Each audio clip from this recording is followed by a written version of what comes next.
না, ওনার সঙ্গে দেখা হলে আমি ওনার চুলের মুঠি ধরে ঘুরিয়ে দেবো, যেমন আমার মেয়েকে চুলের মুঠি ধরে ঘুরিয়ে মারা হয়েছে, যেমন আমার মেয়েকে চুলের মুঠি ধরে ঘুরিয়ে মারা হয়েছে। এরপরে মমতা বন্দ্যোপাধ্যায়ের জায়গা হবে জেলে, জেলে ঢোকাবো, না হলে নর্দমায় ফেলে আমি পিটিয়ে মারবো। চোরের রানী, তোমার রাজনীতি শেষ, তোমার দুর্নীতি অরেক করে নিচ্ছে। এমন কোনো ইয়ে হয়নি যে এই মাকে কিনতে পারবে, কেউ কিনতে পারবে না, আমাদের দুজনকে কেউ কিনতে পারবে না। লড়াই তো মেইন আমার মুখ্যমন্ত্রীর সঙ্গে, কারণ স্বাস্থ্য দপ্তরে আমার মেয়ে চাকরি করতো, স্বাস্থ্য দপ্তরেই খুন হয়েছে, তার একটা হসপিটালে খুন হয়েছে। এটা স্বাস্থ্য দপ্তর, স্বাস্থ্যমন্ত্রী কিছুতেই তার দায় এড়াতে পারে না, যতই বলুক এ করছে না ও করছে না, কিন্তু মেইন একটা সুরক্ষিত জায়গায় ঘটলো কেন এই ঘটনা? কারণ এই এত দুর্নীতি করতে গেলে কঠিন হৃদয় না হলে পারা যায় না। ওনার এতটাই কঠিন হৃদয়, সত্যি ওনার কোনো আবেগ নেই।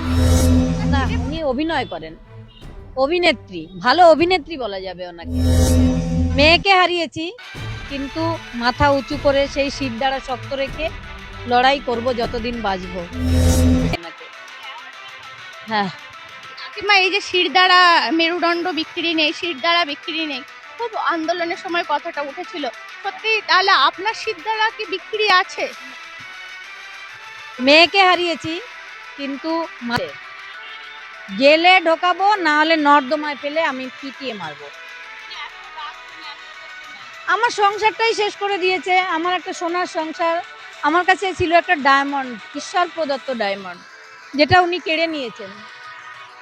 সে আমার শুধু ছিল না, সে মানব সেবায় ব্রতী ছিল, তার জবাব ওনাকে দিতে হবে না? অবশ্যই দিতে হবে।